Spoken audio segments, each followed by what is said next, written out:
You know, I think allowances need to be made because it's the first time we've ever done the show and everything. So, you know, I think it's not too much unreasonable to allow that every now and then we can make a small, tiny mistake here on the Stratosphere Lounge, and I think we just did. Astrogirl Desiree, if you go to the little control panel for the cameras, which is up there somewhere, I think we can probably pull those presets in, get a little better color balance up there. It's down at the bottom. It's one of those apps. I thought I'd opened it up. But anyway, here we are for episode number 89 of the Stratosphere Lounge, and who'da thunk it? I think it's the other one, actually. But we made it. So, hopefully you guys can hear me now, and that's cool. And it's, you know, we're going to get it right one of these days. But we look like we have our sound streaming out there. There's a close-up shot. Good to see everybody, and it's good to be here. And our friend David Real says that's why I love the show. He loves the show because it's just a little nutty, just a little bit nutty. I'm going to turn my my iPad on and have a look at what's coming down the stream here. Hey, look at that. That looks like I know that guy. So hi everybody. How's everyone doing? It's great to be here. It's great to be back, and we have got a great set of questions today. And we also have, you know, as usual, just a little update. Nothing too major. Nothing really off of what you might want to think. Actually, Des, I think it's up in. It's one of those. If you look in the far upper right-hand corner of the very top toolbars up there, right by the Creative Cloud Update thing, it says the camera thing. It'll say Open Camera Control Window. One of those up at the top of that, there, somewhere like that. And that'll bring up our camera controls to get a little bit better balance on the color from what we used to have. Anyhow, as you probably know, we're here doing the show live, and if this opening seems a little bit erratic, it's because we're still having a little bit of technical problems, which is really not too unusual for the show. There we go. I think we'll see if we can find those presets down there for those cameras and get a little bit better brightness. Actually, it doesn't look bad, I have to say. In any event, Wild Goose asks, how's it going there, Astro Girl? So that's a big improvement. Wow. Can you switch cameras and do that on the one that's not active and kind of play with the unactive one? We are having ourselves a final time today. I should have kept my mouth shut. This actually looks really good. Yeah, there we go. Des, can you switch the wide into the stream so we can play with the play with the other one? There we go. So we've got some interesting questions today, and my God, I don't know what I'm going to do about this. I just have so much fun sitting here in my chair. Anyway, so here's what's going on. We've got a bunch of things that we've been doing, and as usual, we're getting a little more caught up, a little more updated on everything. We shot the Speakeasy show just about, almost 3 weeks ago, a little over 3 weeks ago, and we're going to be editing that starting tonight. Got all the pieces together. We got a fair amount of the first segment kind of cut. But obviously the main thing that we've been doing for the last several weeks now is we've been doing these time over targets. I think we got 25 or 26 of them, 27 of them up online, just like we said we would. And that's a nice feeling. So we're happy about that. And, you know, they're just going up like clockwork, and they're just bam. So there's some fun things going on with that, and then obviously Speakeasy is the final thing that we have to do. We have to get that show more or less up and assembled, but we got 9 segments out of that shoot, and we're pretty happy about that as well. So I think basically our members-only kind of requirements are more or less, you know, up, and then we're going to start basically flogging it on the website and trying to get some membership about that. But in any event, everything else is going pretty well. It's been a busy week. I've been traveling a lot. I've got some more traveling coming up, and then for somewhere around the end of March or so, I'm pretty much done. So we can actually start making some progress on all this stuff. So we've got basically nothing major to announce other than that, and we've got some really good questions on episode 89. So I think what we'll do is this. I think what I'm going to do for the sake of the YouTube stream. By the way, we've we updated this thing. We did that whole mess where we tried to go to Ustream, and then we came back to Livestream, and all that jive. And when we came back to Ustream had updated their software, and it's updated their software in such a way that it seems like, from our end, there's a stream button and a record button. And we used to basically just turn on the stream, and we'd stream out the opening stuff, and then we would hit the record button, and that's the only part that it would take. But since they've kind of changed the software, it's recording everything, which means it's recording the music at the beginning of the show, which means we get kind of bagged on YouTube if we get caught with that. So the short form is I'm going to download all those things, trim the beginning, get them posted up on the Stratosphere Lounge page, up on the Bill Whittle channel page, and we'll kick them off that way. So that's what we're going to do. So we'll get them all caught up, and everybody will be happy. So ladies and gentlemen, welcome to Stratosphere Lounge episode 89, coming to you from Sherman Oaks, California. And we are getting ready to get into the questions, and we are only 11 shows away from magical show number 100. And on show 100, I don't know what we're going to do, but we're going to do something. We'll do something fun. Hopefully get a guest in here. Hopefully next week I might see about Mr. Boring, Jeremy Boring, coming in for a guest host, and get a couple of other potential people coming in for guest shots, and we'll see where that goes with that. So let's get going. We've got a bunch of great questions tonight, and we'll start with the highest rated one. I took them in order, but I also didn't want... there's a bunch of them that I skipped over because I feel like I've answered a bunch of those in the past. So if it felt like I'd already been on that ground an awful lot, I skipped that question, and so my apologies to you for that if that's the case. So here we go. Susan Speakman wants to know, have you been approached by any of the potentially viable Republican, conservative, libertarian candidates, either for full-time work or as a consultant? If so, who's approached you? If not, what the hell is wrong with these people? Thank you, Susan. That's very kind. I have talked informally with Ted Cruz at a few events, and Ted's asked me to come out to Washington, and Ted has actually used some of the Rebel Alliance stuff in some of his speeches. So there's that. I think what I might do is make it a little bit clearer as we get closer to the election that that this is a service that we'd be willing to provide. The truth of it is, Susan, I think finally I've really begun to realize what the problem is in terms of the messaging, and I've given it a great deal of thought. I've done a bunch of public speaking events this year where this has been the theme, and I kind of think that this is probably where we want to go. I'm not going to get too much into it because I have talked about it a bunch in the past, but basically the short form is this. First of all, the main thing is emotion. I know it sounds odd, but one of the things that I've been concentrating an awful lot on in terms of the messaging that I've been doing lately is this idea of emotion, and why conservatives are not willing to touch the issue of emotion. We talked about this in a couple of shows, and I don't want to retread all that ground.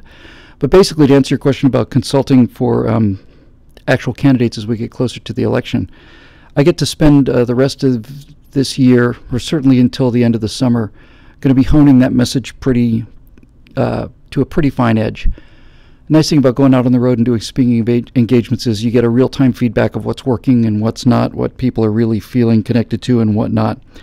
And when that happens, you get a sense for what's really going down. So I think what I'm going to do is spend the first part of the year into maybe late summer working on this entire idea of emotion and putting emotion into the message. We don't like emotion, we don't trust emotion, and most conservatives are terrified of using it. And I think a lot of it, as I said before, is because they're concerned that the left basically lies through emotion, that you manipulate people through emotion. And there's some truth to the fact that you manipulate people through emotion, but you can also tell the truth about emotion. It all depends on whether or not the emotion is coming from an honest place or not. Which brings me back briefly to American Sniper, which I have seen since the last episode. I had not seen it when we talked last, but I saw it just last week. It's much better even than I'd heard it was, and I'd heard it was great. No wonder the left is so afraid of that movie, because it shows not only what good people we are, but what bad people the enemy is. That's just something that cannot escape We just can't let that out. So, it's a really big deal that emotion is allowed to play. The left uses emotion all the time, and we don't touch it. But if you watch American Sniper, the reason it's so powerful is because of the motion of it. There's a moment there where, in the beginning of the movie, I don't want to give away any super spoilers or anything, but there's in the very beginning of the movie, Chris Kyle has to take a shot at a boy with a weapon. And so you know that he's prepared to shoot it at a boy, and at the very end of the movie he has a shot at a younger boy in virtually the same situation. And you already know from the beginning of the movie that he'll do that if he has to protect his men and his Marines. He can't just sit there and watch a kid, no matter how old he is, kill 10 of his guys. And when it turns out that the young boy puts that weapon down, the relief on Bradley Cooper's face is the whole story right there. The relief on Bradley Cooper's face is what tells the story. And it's raw emotion, it's pure emotion. And people like me can stand up and say that the American soldier is a great soldier, and we can talk about, whether the cause is just or not, or whether, it's a war for oil and psychopaths, and we can talk about it all we want to. But when you see that moment, you know that he's a good man, and you know that it's a good army, you know it's a good cause, you know it's a good country. And as I said, if it's a good country, then the left is out of business. So there's nothing that can compare with the emotion of showing that relief on the face of an individual man, and that's kind of what I need to be doing. So to answer your question directly, Susan, I haven't been approached really in any real official way, which suits me just fine, frankly, because I think there's still a little bit of work left to do on this thing. But when I get this message honed, then before the 2016 election, we're going to bring all the horses to the chariot race. We're going to bring everybody and everything we've got, and we're going to teach these people how to make these messages resonate, whether they like it or not. And I think then we can actually do some good, because many people have asked me if I want to run for office, but I don't want to run for office. I can't imagine anything I'd rather do less than run for office. But with that said, I can certainly help the people who are running for office polish up the message, and that'd be a great pleasure. It'd be nice to win a few. Moving on, Zach Moss asks, I remember reading once that Star Trek is almost unique in science fiction in that we're going out into space solely to where no man has gone before, and not because of some terrible event that's forced us off Earth. Why is this not a more common theme? Zach, I think I knew just about everything about Star Trek, or just about everything related to Star Trek. I'd never heard that analysis before, and it's brilliant. I'd never heard it before, but it's absolutely brilliant. I'd never thought about it. It is true that almost every other piece of science fiction, just off the top of my head, first thing flew into my head is Interstellar, right? The Earth is dying, the crops are dying, we have to go someplace. Or the Space 1999, the moon explodes and pushed out, and it kind of pushed against your will. All of these movies are kind of that way. 2001 isn't, however. 2001 is a pull. So to answer your question, Zach, let's talk about the two different kinds of motivation in storytelling. We're going to get out of the realm of science and get into the realm of story here, because Star Trek, like everything else, is a piece of entertainment. There are two things you can use to move a story along. You can use a pull and you can use a push. A pull is Star Trek. Star Trek is a pull. In other words, we're being pulled into our story through a desire to understand what's out there. To boldly go where no man has gone before is the pull. And in my mind, it's the most beautifully worded pull in the world. I think that one sentence rivals, We the People, and at least in terms of entertainment, for just complete clarity of not only just a certain kind of morality, but my kind of morality and code and ethic. So Star Trek is rare in the sense that it's a show that's based on a pull. The push, and we're popping a lot of P's here. The push is different. The push is where the Earth is about to explode, an asteroid's about to hit, a comet's going to hit the Earth, something is happening, an invasion is coming or whatever, and that's pushing the story through. And the reason I think this is interesting is because I can't answer why more shows don't do a pull. But what's fascinating to me is the two movies that I've developed over the last couple of years. both started with pulls. They both had a pull. Aurora, which is the movie about a private mission to Jupiter, the pull was, hey, let's go on a private mission to Jupiter. And Big Bad Problems, as originally written, was also a pull-driven movie, and the pull was, aliens have invaded the Earth, but they're not after us. We're not trying to escape from the aliens. These giant aliens that are turning us into big bats have invaded the Earth, and therefore we need to go and kill them. But it wasn't like we're running from them. So it was a pull. They were being pulled towards the aliens, and it was their voluntary actions to go and kill these aliens that was driving the story. And in both cases, I realized that just the pull alone was a little weak, that a push is in a lot of ways stronger. It's a lot more powerful than a push. So what I did was, in both movies, I added a push to the pull. So in Aurora, yes, it's true they want to go on a mission to Jupiter, but now they're going on a mission to Jupiter because there's been an explosion. The movie starts with an explosion of their experimental rocket. Radiation has been released, and they're all going to go to jail in the Enviowini world of the future because detectable amounts of radiation, not enough to cause anybody to get sick, let alone die, but detectable amounts of radiation have been released. And so basically what happens is the show plot becomes, we're going to Jupiter and we have to go now. Despite the fact that this engine blew up, we need a replacement now. We need to find that old Nerva engine now. We need to put it on a rocket now because the new Congress is going to be seated in 3 months and they're going to put us in jail. So we've got to move now. That's something that a push has that a pull doesn't, is immediacy. That's why pushes are so powerful, because it's got to happen now. I'm being pulled towards a number of things in my career. You know, there's a number of things that you get pulled towards, things that you want to do. There are pulls. Rich B just said pulls are aspirational, pushes are reactionary. Yeah, that works for me. So while there may be many things you may want to do in your life that are pulls, if somebody's got a gun to your head or your building is on fire, that's a better example. If your house is on fire, then that's a push. You may think about moving into a nicer house or a upscale house, or maybe the rent's too high. Maybe you want to remortgage the house. Maybe you want to move to a different neighborhood, whatever. Those are all pulls. But when the house is on fire, that's a push. And the push is much more powerful. Likewise, in Big Bad Problems, I realized that with them hunting the aliens, it was all pull. And because it was all pull, it had a focus and it had a destination. Pushes can often just push you away from something into what. So the pull was pulling them towards their climax of the movie. But basically, what happens if they decided not to go to work that day? Nothing. No consequences to not reacting to the pull. So in the Big Bad Problems, I had to add a push. And the push is now the government is trying to stop the American citizens from going after these aliens.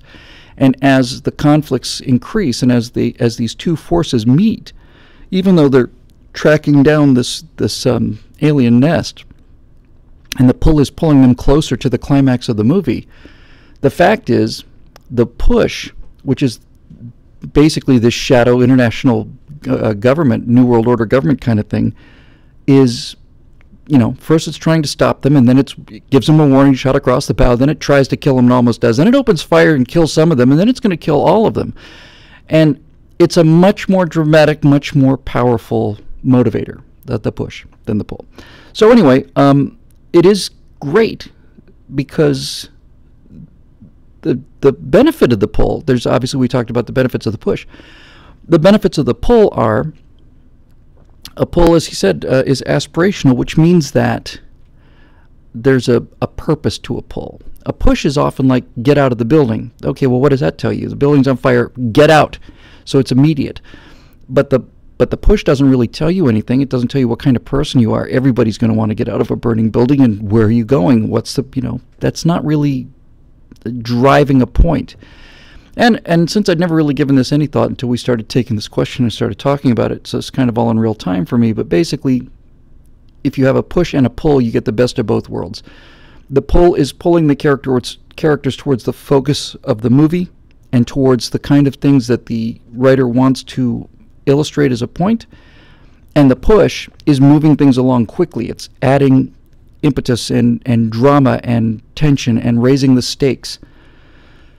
So I think Star Trek is unique in that it's one of the very few shows based on a pull, because Star Trek is a philosophy. Star Trek is a philosophy in the same way. The vision of mankind in Star Trek is the same kind of thing as the vision of mankind in the Declaration and the Constitution. It's a vision of humanity that is a very attractive vision, and it's so attractive. The vision of the humanity in Star Trek, at least the original Star Trek, and the vision of humanity as outlined in the Constitution and the Declaration is so attractive that it is, in fact, enough to pull you towards it. There's, Battlestar Galactica, for example, is a great example of a show that's primarily a push-driven show. They're trying to get away from the Cylons. Cylons are attacking all the time. The Cylons have the initiative. There's only one Battlestar. There's thousands of these Cylon stars, battle groups. So they're running. But they're also running towards something, so it's mostly push, little pull. The Earth is out there somewhere, but that's kind of the balance. So it's kind of cool. I never really thought about this before. But it's fun. But very few... There's no vision of humanity in Battlestar Galactica that's a real pull vision. It's just like, man, we got to try and stay alive. That's the kind of the push of Battlestar Galactica is, humanity's been largely wiped out by these damn toasters, and now we have to not only run and fight back, but there is a place we might go. So it's more push than pull. I think 2001 is one of the only other things I can think of that's very pull-driven. And 2001 is almost exclusively pull-driven in terms of the meta plot, the big plot. In other words, Earth's not exploding, and there's no timer, deadline, or nothing like this. There's just, we found something on the moon, we found something aimed at Jupiter, radio message aimed at Jupiter, let's go see what's going on out there. Which is why 2001 is maybe the most boring and slow movie in the history of the world. I love it, I've seen it 25 times, but fast-paced 2001 A Space Odyssey ain't. And I think the reason that 2001 is such a slow movie, Kubrick's making a religious film, really, he's not making a space movie. But I think the reason that 2001 is as slow as it is because there's no push in the show. None. So he can take as much time as he wants to. But it's a great question. I never really thought about it before, Zach, and I learned something about screenwriting answering that question. So there you go. Josh Barnes wants to know, if you were in the room, how would you have answered the question, what difference does it make? And I assume now that we're talking about the whole Hillary response to Benghazi. I think, look, this is a really important question. What difference does it make? And the difference is pretty simple. When you are the people out in the field, the veterans and the policemen and all the people who are risking their lives to protect civilians, they're all there voluntarily. They're all there voluntarily now. People, American citizens, sign up. A small number of them do sign up to protect the rest of us, and they are willing to put their lives on the line, and in many cases actually give their lives to protect the rest of us. And that is a sacred obligation. That's the only word for it. It's a sacred obligation, and in exchange for their willingness to put their one lives on the line, that's their only life they have. They don't have another one. And also, as you learn from American Sniper and other movies that handle this subject well, it's not just the soldier's life that's on the line. His entire family's life is on the line. His kids' lives are on the line. His wife's life is on the line.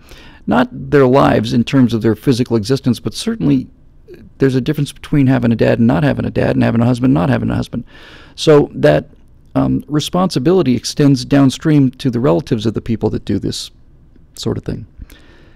So when you ask people to do that,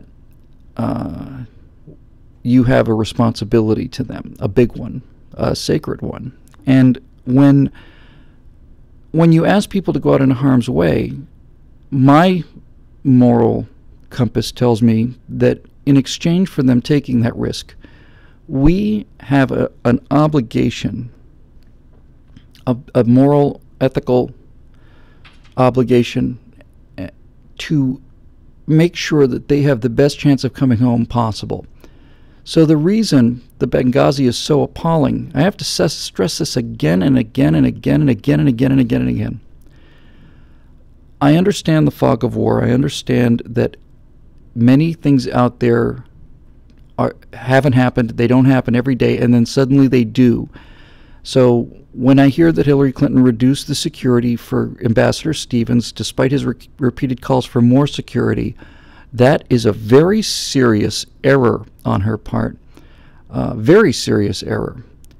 But in my opinion, it's not an impeachable error because people make mistakes, and that was a number of mistakes. It says a lot about the person, but it's a mistake. It's an error of judgment. It's a mistake.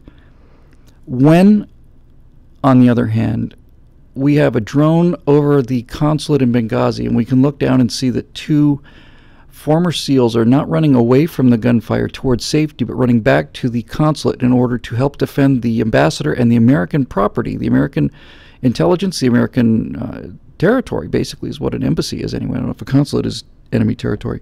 I mean, our territory in a different land. But when we have actual fighters in the field and they're fighting in real time, that command structure has an obligation to put every single resource available to get our people out of there. And it's just that simple. And for them to say, well, to immediately tell the rapid response force to stand down is criminal. It's not just impeachable, it's criminal. You should go to jail for that.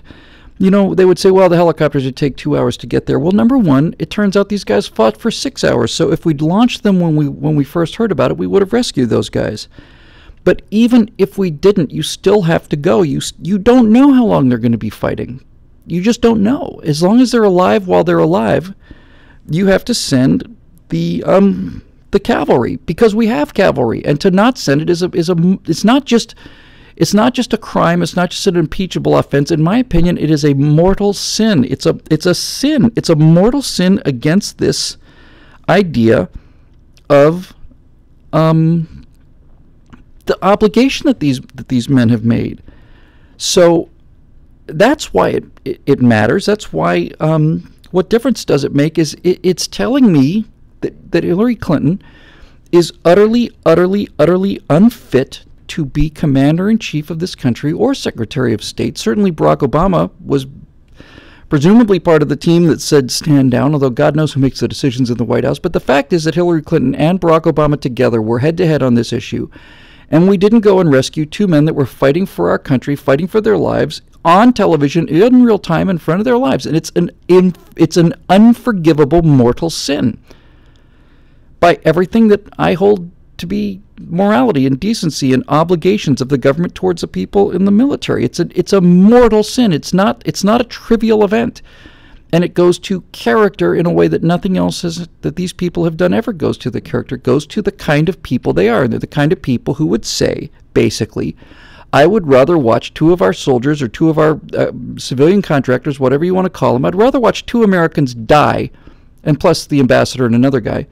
So I'd rather watch 4 Americans die than risk my political career. I don't want people like that in the government. I don't want them in the government at all. I don't want them to have anything to do with control over my life. If that's how they make their decisions, if their decisions are based upon, well, we could send a rescue mission, but if it fails, might look bad for us, we got a big election coming up, then those are not the people who should be commanding troops in the field. That is a mortal sin. It's an absolute abdication of everything that the contract between the government and the soldiers and the embassy personnel have. In other words, we're going to put you in dangerous places, and in exchange for that commitment on your part, we are going to promise you that if you get into trouble, we're going to throw the resources of the most powerful force in the history of the world behind getting you out of there. And whether or not we rescue you is not the point. The point is we have an obligation to try, and they didn't even try. That's what difference it makes. It basically says, Hillary, that your fat personal butt, not your personal survival, by the way. It says basically that your fat butt political career, and yours too, jug-eared narcissist from Chicago, is more important than the lives of 4 people, and it's not.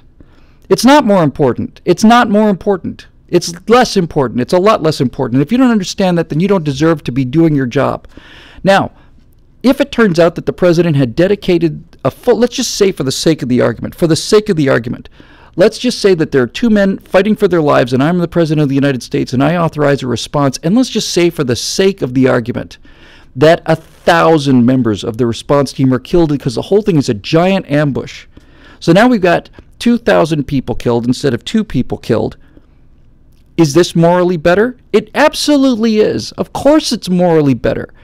The people who went on that mission to rescue those guys were volunteers. You couldn't hold them back. You couldn't hold them back. When you tell a member who's in an active combat regiment, an actual shooter, that he's got brothers or sisters out in the field and they're getting shot at, you cannot restrain these people.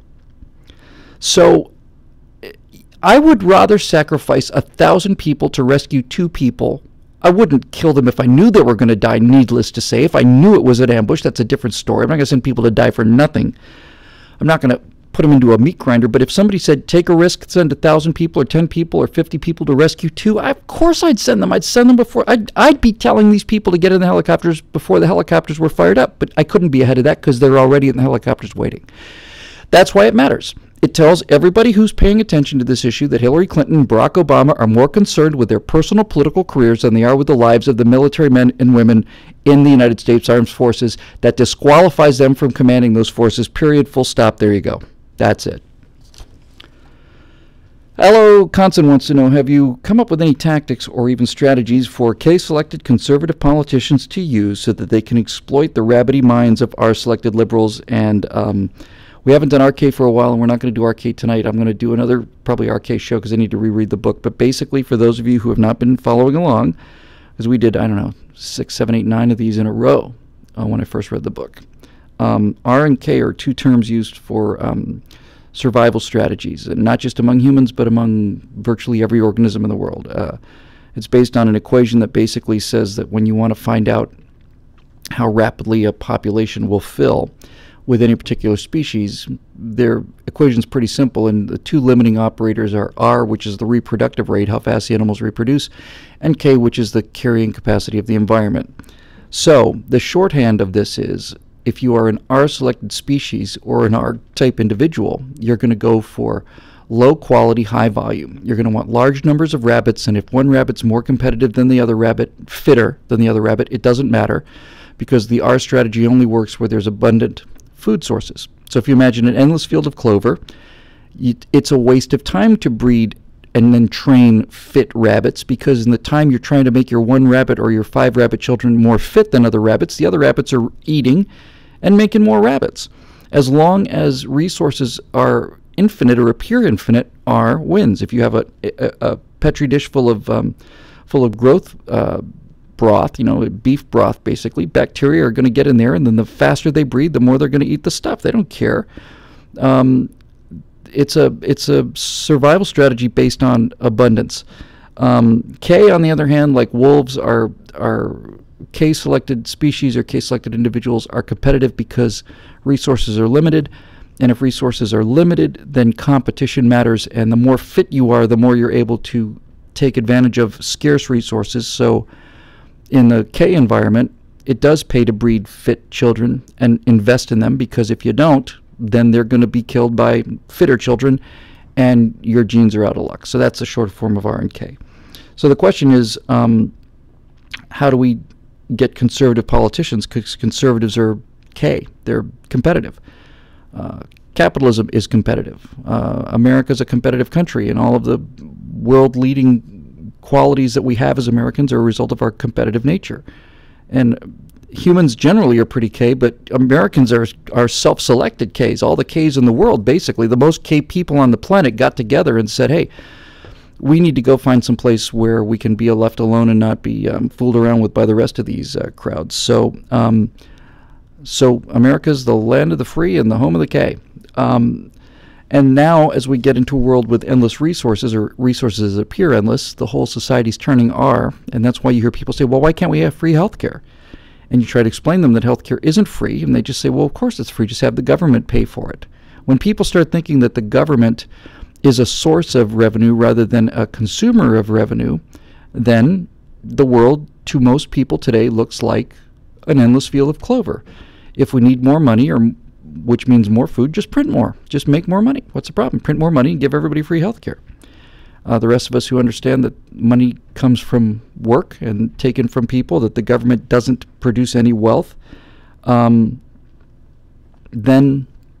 Okay, there's nothing we can do about that. That's an intentional misrepresentation on the part of these people who think that resources are endless. They're not endless. So the question is basically, how do we basically sell K? K is competition, K is fitness, K is investing in children, K is a perception of us versus them. Wolves are aware of the fact that there are other packs of wolves out there in limited environment of a K environment.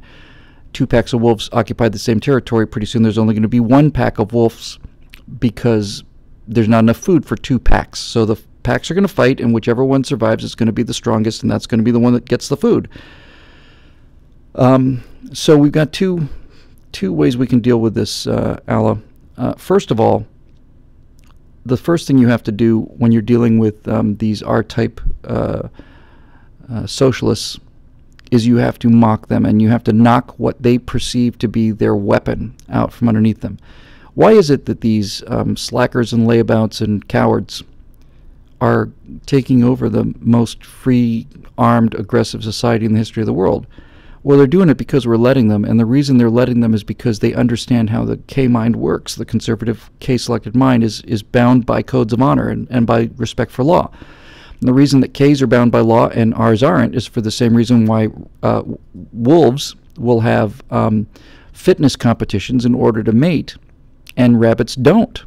Rabbits just run around and mate with everything. They mate with as many rabbits as they can, and then the male rabbit just runs off and mates with another female, and who cares? No problem for the rabbits. It's all the food they could possibly need. But wolves have to compete, and when two wolves are competing, in order for since they're primarily predators, Ks, you can't have wolves killing each other every time they come into competition to determine fitness, or breeding fitness, or sexual fitness. So what K species have and what conservatives have is they have a deep and abiding, almost genetic respect for laws, rules, and fair play, which is why, as a conservative, like most of you, I can say without the slightest moment's hesitation, I would rather lose fairly than win by cheating. This seems self-obvious to me, and it seems self-obvious to you, right? Most people with our value systems would agree with that. I would rather lose fairly than win by cheating. It's dishonorable to win by cheating, and it's not right. It's not a real win. However, if you're an R-selected type individual, one of these rabbits in an endless field, then the whole idea of cheating is more meaningless. Those kind of codes of behavior are what suckers and chumps use. And so the way that Rs are able to win against Ks is that they're not bound by the same laws, which is why virtually all of the voting fraud is on the part of the Democrats, and why the Democrats are the kind of people who will change a law to get a Democrat into office, then change the law back to keep the Republican challenger out of office, and if the Republican somehow manages to clear that bar, they'll change the law again to make sure it doesn't happen. While the entire idea of changing the rules is anathema to conservatives, the idea of changing the rules is what liberals do all the time. They move the goalposts all the time. So, the first thing you have to do is understand that Rs have their power over us because they've convinced us that they're better, that they're morally better, that they're using our respect for rules and for fair play against us. The reason Barack Obama hasn't been overthrown or impeached is because he was elected. I know that sounds very obvious, but if you really think about it, it's what inhibits us from basically taking action against the guy. He was, in fact, elected. And we, as conservatives, understand that we lost the election and we have to live with the consequences of it. Now, there's a lot of fuzziness around the edges of some of those victories, but look, there's no question that the guy has enormous support. And one, I think there was a lot of voter fraud going on, but I don't think it was the margin of victory. So here you go, right? So we know that they're playing by the rules, or at least appear to be playing by the rules, so we don't do anything. We're inhibited by our own sense of rules. So what we have to do, first of all, is knock the moral standing out from these rabbits, these rabbit people. We do that by mocking them and just call them what they are. They're bunny people. And a word that's not used very often is coward, but that's what they are. They're cowards. They're not only physical cowards, they're moral cowards. When the President of the United States decides to not launch a rescue attempt while his own people are dying on camera in front of his eyes, that is a form of moral cowardice. It's not physical cowardice because he's not being asked to go. It's moral cowardice. He's unwilling to take the risk. So we have to call them what they are. And mock them. They're weenies, they're weaklings, and they're cowards. And they've set up a morality now in a social situation, since they control so much of the media, where if you think about it, Evan Sand makes this point very frequently, and Jeremy Boring does as well. They've set it up now so that if you think about the spin, the value spin, weak is always better than strong. The underdog is always right, no matter who the underdog is. The poor people are good, rich people are bad, hardworking people are mean, people who need help are nice, and they set up an entire ethical structure based upon elevating what used to be the values that we used to sneer at. Cowardice is elevated now. It's not just okay, it's celebrated. Look at Woody Allen. I mean, Woody Allen and his entire shtick basically is the I'll go back and report to a battalion. You guys go ahead and take the bridge, and I'll just stay here and I'll just stay here and write a report. And then while you're out there fighting and dying, I'm going to go back and clean up on your women who you left behind.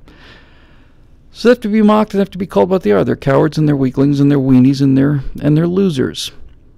And weakness is not better than strength. The reason they manage to convince us that weakness is better than strength is they say, look at all the horrible things that strong people have done. Look at the Nazis with their guns. People with guns and uniforms are bad automatically. It's like, that isn't so. You know, the only reason bad people with guns were stopped, they weren't stopped by the Nazis weren't stopped by the Jewish musicians and poets and doctors and philosophers and all of the rest of these magnificent, brilliant, lovely, kind people who were marched off to concentration camps and death camps. The Nazis weren't stopped by the brilliance of the Jews that they killed. They weren't stopped by the Jewish victims' incredible intellectual superiority over the Nazis, their moral superiority, which goes without saying. They weren't stopped by the gentleness, and they weren't stopped by the kindness or the nonviolence of the Jews. They were the bad men with rifles and uniforms were stopped by good men with rifles and uniforms. And anybody who's not willing to understand that is intentionally not looking at the problem. Bad guys with guns are not stopped by good guys with no guns. They're not stopped by nice guys. They're not stopped by women. They're not stopped by children. They're not stopped by prayer circles. They're not stopped by harshly worded letters. Bad guys with guns are stopped by good guys with guns. It's always been that way, and it's the simplest thing in the world to understand. If you don't understand this, you don't get it. But look, a good guy with a gun is a K-selected individual. That's a warrior. The definition of warrior is K. A warrior, you can't have a warrior rabbit. Otherwise, they wouldn't be rabbits. You can't have a warrior rabbit. The only thing that I've really brought to this debate that I think is of any value, because I didn't come up with this arcade thing, a guy named Anonymous Conservative did, he's terrific. But the one thing I have brought to it that I think bears a little repeating is to show how K we are as a species and as Americans, is to imagine us in the body of our selected individuals. So I know I've said this before, I'll just run it one more time because I like it so much. If you take 100, forget conservatives. Let's just go cut to the chase. Let's take 100 SEALs, all right? 100 K-selected warriors, conservative people. That's a label that be attached to them today as conservative SEALs. They're into their own weapons. They're not only not afraid to fight for what they believe in. They're willing to. They're eager to. So if you take 100 SEALs, 100 SEAL team operators, and you went to the Serengeti Plains where you see herds of gazelles, and gazelles are a very R-selected mentality. Needless to say, gazelles don't have consciousness, but the herd and the species has a survival strategy, and the survival strategy of a gazelle on the Serengeti is pretty simple. The lion only catches 1 out of 3. Every time the lion makes a pounce, generally its success rate, its kill rate is 1 out of 3, so those odds are good. I'm in a herd full of 100 people, so my chances technically are 1 in 100, and really what the gazelle is saying to itself as a species, not as an individual. But basically what the gazelle is saying is, look, I don't have to outrun the lion, I just have to outrun the weakest gazelle. As long as there's a sick gazelle, an old gazelle, my chances are superb. So basically the R-selected gazelle's position is, all right, you know, I didn't get eaten by a lion tomorrow or yesterday. Yeah, I'm nervous about him. Yes, I'm scared, and I'm on a perpetual state of fear. That's what another thing that R-type creatures are. It's a state of perpetual fear. But I'm going to go out there by myself on the plane. I'll be in a group of people. So, number one, the lion has a 1 in 3 chance of making a successful kill. Number two, it's me as 1 in a herd of 100 is 1% that it's going to be me. And finally, I don't have to outrun the lion. I just have to outrun Herb. And Herb's got a gammy leg. So, as long as that's the case, that's the case. One of these days, you're going to be the slowest gazelle. One of these days, you're going to be the oldest gazelle, and you're going to get caught. But that day's in the future. Don't have to worry about it. And that's so much of what we see from these R-selected progressives is, yeah, well, the money system's going to collapse, but that hasn't happened yesterday. It didn't happen today. It probably won't happen tomorrow. And so they push off this unpleasantness. Conservatives would rather get the unpleasantness over with now. Let's imagine what's going to happen in the future. And let's deal with it now so we don't have to deal with it later. So anyway, my thing was you take 100 seals and you put them into the bodies of gazelles, and they still have communications. They can talk to each other, but they're not humans. They're gazelles. If all of a sudden 100 gazelles woke up the next morning and they had the minds and souls and the language skills of SEAL team warriors, then what would happen would be this, or 50 of them or 30 of them, whatever the number is. The 30 warrior gazelles would wake up one day and they'd say, this business about us all just going out on the plain together and just chewing on the grass and just spreading out is over. What we're going to start doing immediately is we're going to start a convoy system. So we're going to take the 30 strong males, that'd be us guys, right?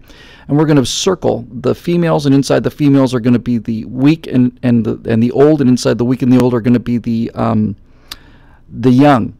And we're going to move out into that plane in a convoy. We're going to go out there in a convoy with our strongest, fittest fighters on the outside, the males with the longest horns on the outside.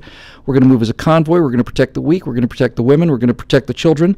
And if a lion bolts out of the bushes and comes for any one of us, all of the rest of us are going to converge on that lion, and we're going to gore that son of a bitch to death. We're going to trample him. We're going to gore him.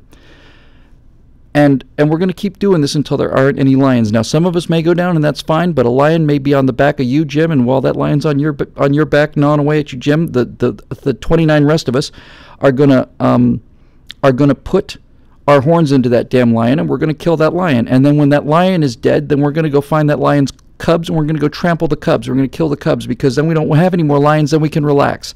That's what happens when you take K philosophy and put it into an R species.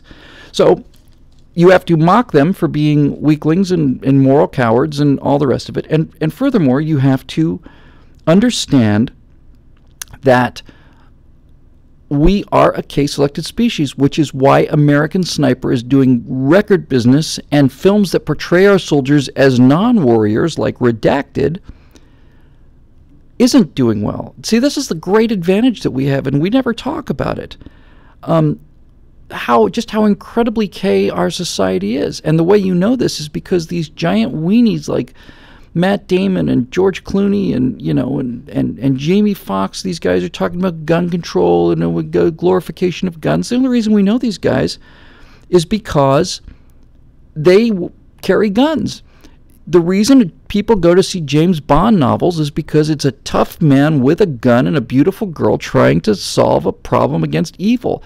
They're not making movies where the bad guy, where Blofeld is not being confronted with a team of people from a non-governmental organization dispatched by the United Nations with a strongly worded letter. No one's making movies about committees going out there with a harshly worded letter from the United Nations because nobody wants to see that crap. We're not interested in it. We know it doesn't work. It's hilarious. One of the things I've heard about this is that the wolf does not fear the sheep no matter how many sheep there are, right? A wolf can look out there and say, oh, it's me and a sheep. Well, it's going to be pretty simple. A wolf looks out there and says, me versus 10 sheep, me versus 100 sheep. The wolf doesn't care how many sheep there are because sheep can't fight. So, there you go. So you have to understand also the reason we can beat these people is because heroism, sacrifice, courage, protection, adventure, all of these things are K-selected conservative values.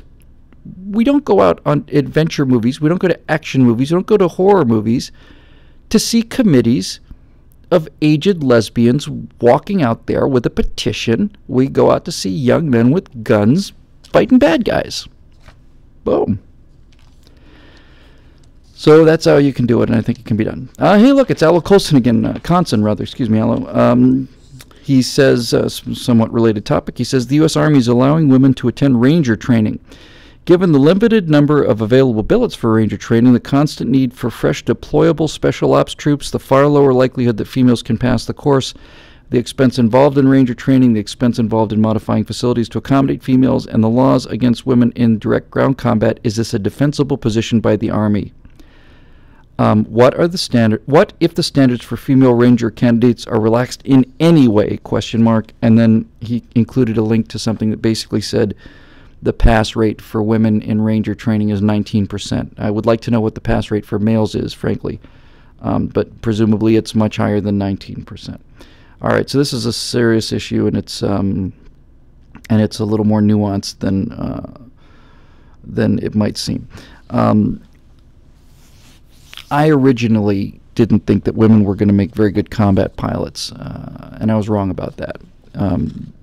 Not even so much fighter pilots. They're relatively small numbers of fighter pilots, but there's some of them out there. But there are women out there right now flying helicopters, flying transport ships, and I don't mean to say that's all they do. I'm just saying there's large numbers of them doing that. There's women fighting bomber missions. There's A-10 pilots. There are women pilots in F-16s, and the ones that are actually flying combat seem to be the match of the men that are doing that, and so far so good.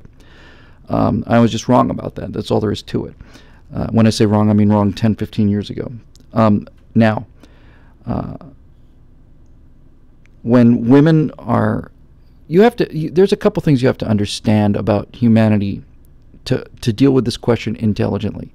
One of the things you have to understand about humanity is that the kind of people that join the military, and Chris Cal's a great example of that in American Sniper, are what we would consider to be the conservative definition of real men. They protect women. And so when women are in combat with other warriors, I am concerned that the fact that they are female will put additional psychological stresses on their male warrior companions that would not be there if those were males.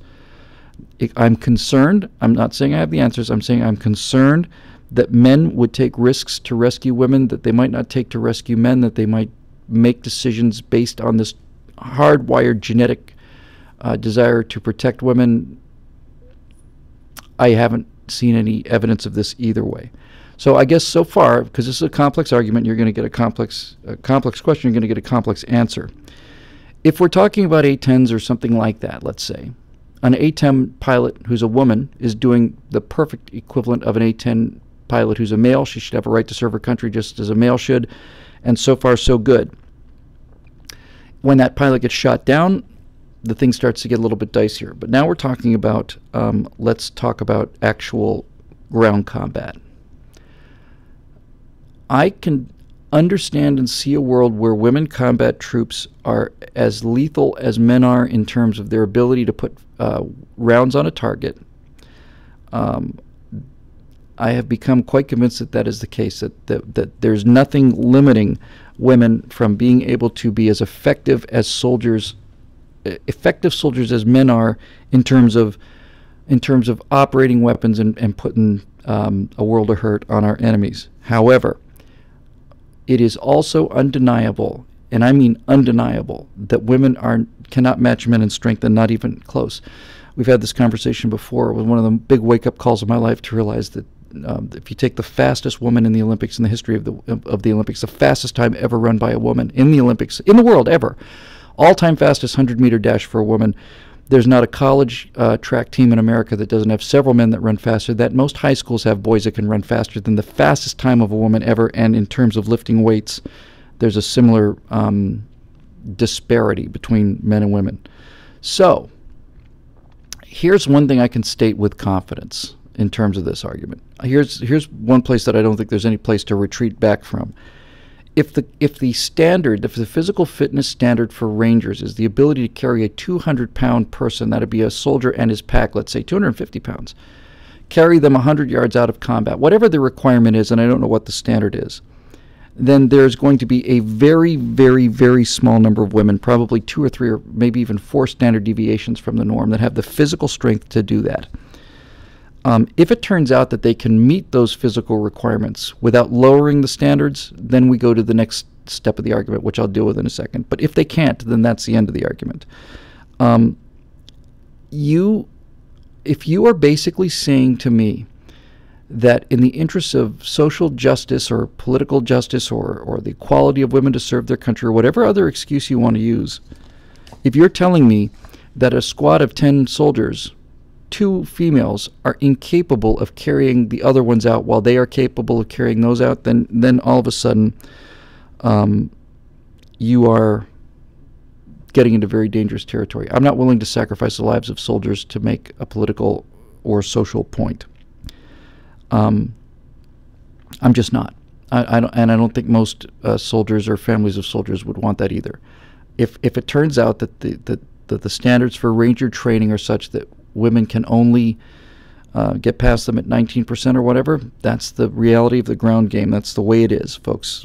Men are generally much stronger than women, much stronger and much faster. And if you can find a woman who can meet the standards that are met for men, then you proceed to the next level of argument. And this is the second thing, and this is the one I am much less sure about. That one I'm 100% sure of. If you start lowering the standards for women soldiers, then you are basically endangering the men in the unit, and that should not be, it just shouldn't be allowed. Lives are too important for this. Way too important. The second thing I would say is if the women can match the physical standards required of the men, then you get to a final level of argument, which is a pretty simple one, really. It's got nothing to do with women's hygiene or separate accommodations or any of that nonsense. I don't think much people care much about that in the field. Then the question you have to ask yourself is the presence of women warriors causing the men to behave in ways that they wouldn't behave if they were with male warriors? And my guess would be it's probably not. So I think if you want my final considered opinion on this, excuse me, and I'm not in, listen, here's one of these cases where I need to preface just how much I don't know about this. I'm not in a combat unit. I've never served in a combat unit. I'm just telling you my opinion, but the reality of the ground game may be completely different. My feeling would be that despite initial reservations, look, there were in fact the people trying to make the case for women saying, well, they said the same thing about black soldiers too, but that was a genuine prejudice. We're not talking about people who couldn't achieve the physical or mental requirements. They were certainly the match for the white soldiers in that regard. So we're not talking about a prejudice. We're talking about a physiological difference. So that's the first distinction. But there was a lot of resistance to black soldiers and black fighter pilots and black everything else. And it turned out that that resistance was based on, well, that's the way it was, and so that's the way it will be. I think what you can get to is if the women can make the same physical standards as men, that kind of thing would probably go away. And I'd be willing to bet you it would go away. I'd be willing to bet you that if you had women who were able to match the standards of the men in every regard, including heroism and courage, then any prejudice towards them or special treatment would probably disappear pretty quickly. Now, with all of that said, I was recommended yesterday a book by my friend, desperate for friends, Andrew Clavin, who basically said, you really need to read this book, Homicide. Homicide is the book that The Wire was based on. It's about a reporter who spent, really more of a novelist, against one of the best writers I've ever read. I just read 200-300 pages of the book last night. I just started reading, couldn't put it down. But basically, Homicide is the story about a guy who spent a year in the homicide department of the Baltimore Police Department. And in that book, he talks about female cops.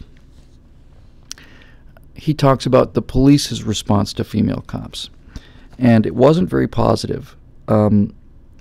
He basically said that the male cops, the male detectives, homicide detectives, and the male uniformed policemen referred to them as secretaries. That's a pretty disparaging term, but disparaging is where they were going. That's what they were looking for. Because he said that in many cases they simply could not fight. It's not through lack of courage. It's not through lack of desire. It's through the fact that a 5'2" woman and a 6'2" man, and the man's got 100 pounds on her, there's not a fight there. There's not a fight there. It's not a question of training. It's not a question of anything. It's not a fight there. That guy's going to destroy that woman. A 5'2" man and a 6'2" woman, I put my money on the 5'2" man because testosterone, folks, and muscle mass and and leverage and all that other stuff. So basically, what he said in homicide was that there were a very small number of female policemen that the male policemen made specific exemptions for, and basically would say, yeah, until we know better, every female cop we see, we're going to consider it a secretary, except for Cheryl, Fishman or whatever. She's a cop. She's a real cop. She's tough. They had to prove themselves under combat. The guy was saying in the book that they came to places where there was a male and female policeman, and the male policeman was inside a bar getting the stuffing beaten out of him, and when the woman partner called for backup, and when the other police units arrived, she was standing outside pointing to the bar, saying the fight's going on in there, saying like she was a crossing guard.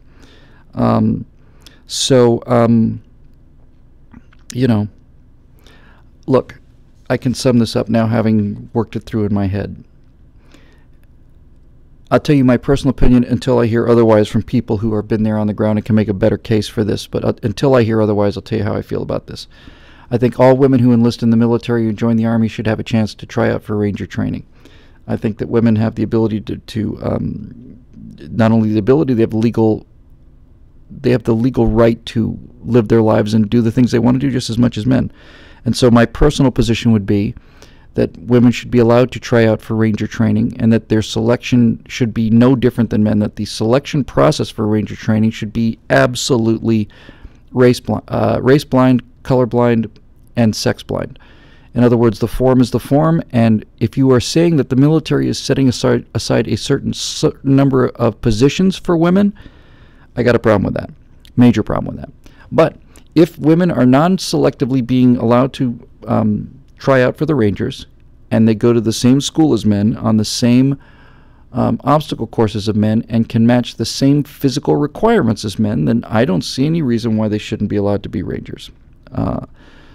I don't believe, on balance, what I used to believe, which is that the men are going to behave much more differently. It doesn't seem to be playing itself out in the other areas of the service. You don't seem to find guys who are protecting women pilots or anything in that particular nature.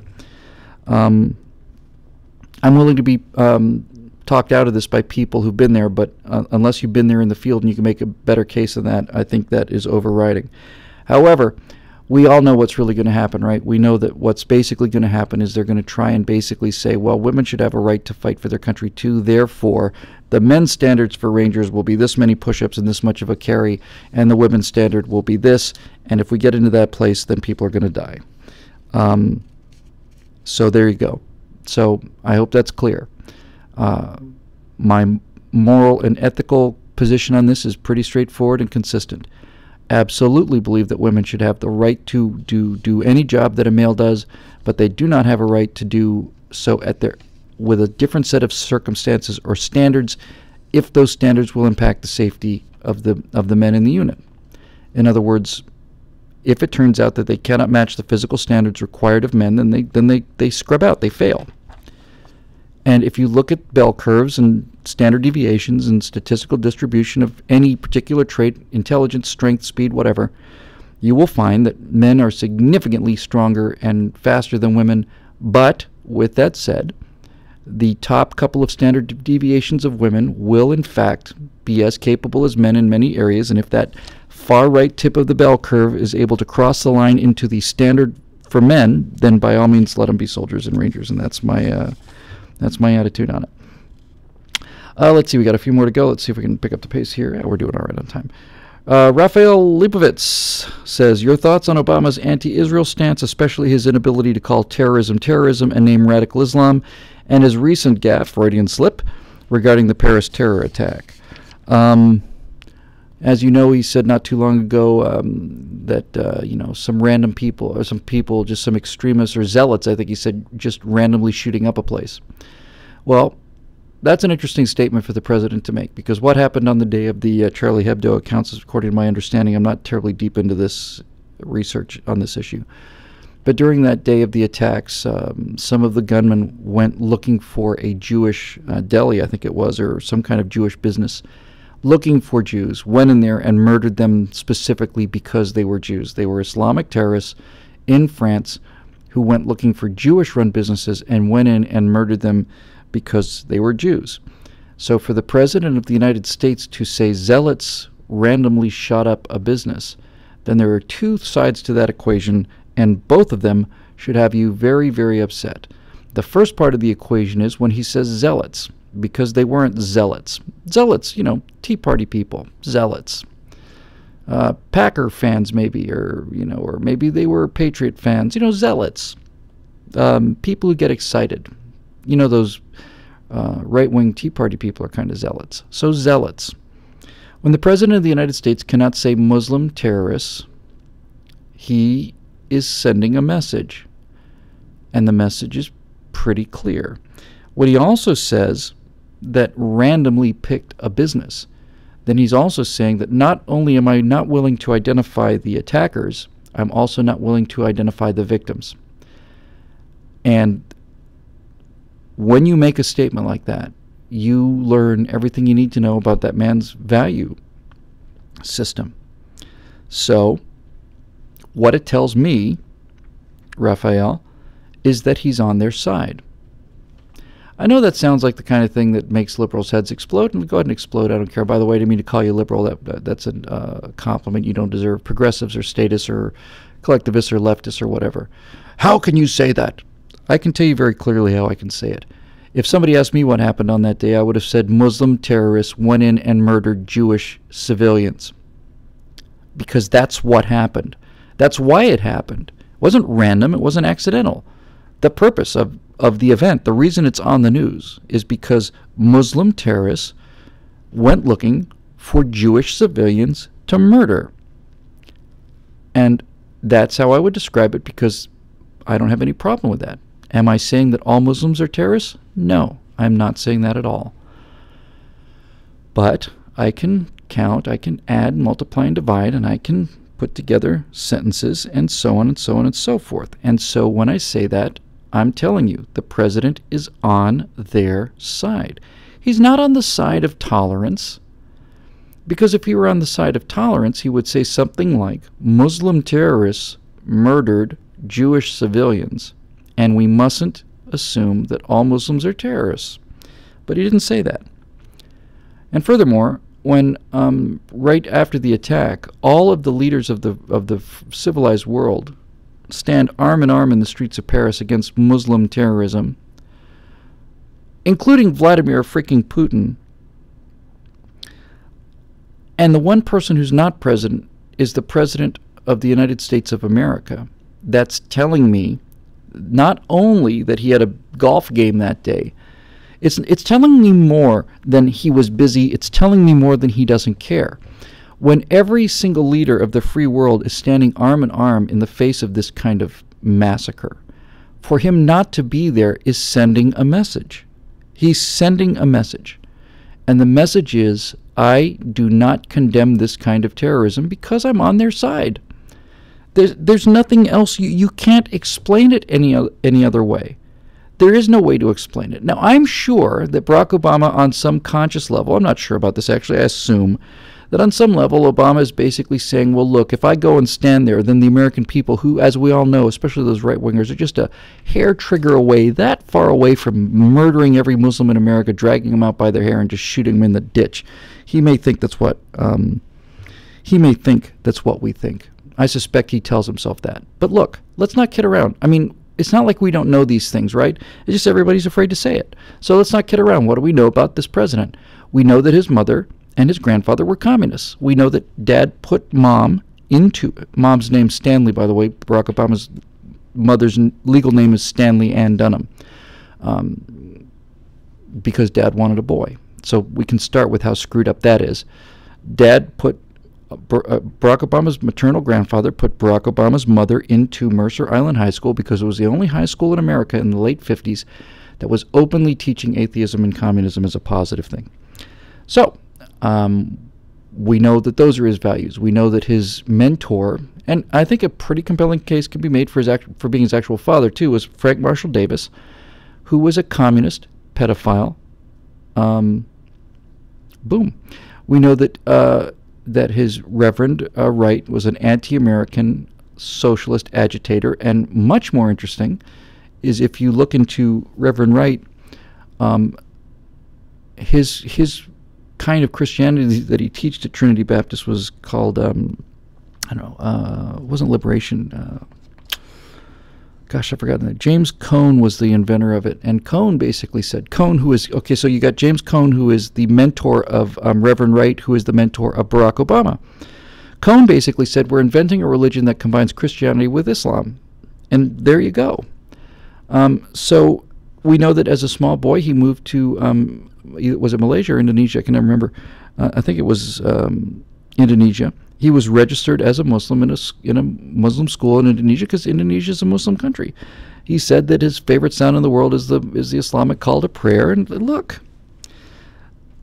what do you want to say? I mean, you could ignore this evidence all you want to, but if you grew up in Indonesia and you went to Islamic schools, it's not unusual for you to be sympathetic to the cause of Islam, especially if your father's told you that the West is nothing but oppressing, third world people and colonialism and, and Christianity and all this other stuff. It's just not inconsistent, and it's not a freak theory. It just makes sense. It's normal. The reason that the Constitution set a different bar for president, different than for senators, representatives, or governors, any one of them can be naturalized citizens, but the Constitution says that the President of the United States should not just be just a native-born citizen, which is a person born in the United States. So, while I think there's some real discrepancies with the birth certificate, let's just assume he was born in Hawaii. What the founders were basically saying was for the commander-in-chief, he cannot just be born in America, a native-born citizen. So naturalized citizens like Arnold Schwarzenegger are just not up for the argument. Black liberation theology. Thank you, Charlie, 66. That's what Cone taught to Reverend Wright, who taught it to Barack Obama, liberation theology. So what the founders were saying is not only does the person need to be born in America, but he needs to be born in America of American parents. And the reason was because they did not want the one person. There's only one person in the United States government who is commanding the U.S. military, and that's the President of the United States. They said that guy, because he commands the military and has the ability to get us into war, which is the most serious state there is, the reason they said natural-born citizen, which means not only born in America but to American parents, is because they were very concerned that he might have attachments to foreign powers, emotional attachments. And people think I'm being like, anti-black or anti-Islamic or anti-anything. On the contrary, by the definition of natural-born citizen, I am disqualified for being President of the United States. I was born in New York City. My father's an American citizen. I was born in New York. I am a native-born American citizen. I've been an American citizen my entire life, but my mother is a British subject. And because of that, my grandfather was Order of the British Empire. He was part of old-school British Empire kind of background. By coincidence, really, I grew up in Bermuda, and for 10 years of my life, the first thing I did in the morning was put on my blazer with my little crest, my school tie, get up, go to school, stand underneath the British Union Jack and sing God Save the Queen every morning. That's the first thing I did every day for 10 years. I sang God Save the Queen. My dad started getting me involved in Little League and Cub Scouts at the naval base in Bermuda because he was growing quite concerned that I was growing up in a British colony unaware of my American heritage. So he got me into Cub Scouts and baseball, and I learned the Pledge of Allegiance probably when I was, 7, 8, 9 years old.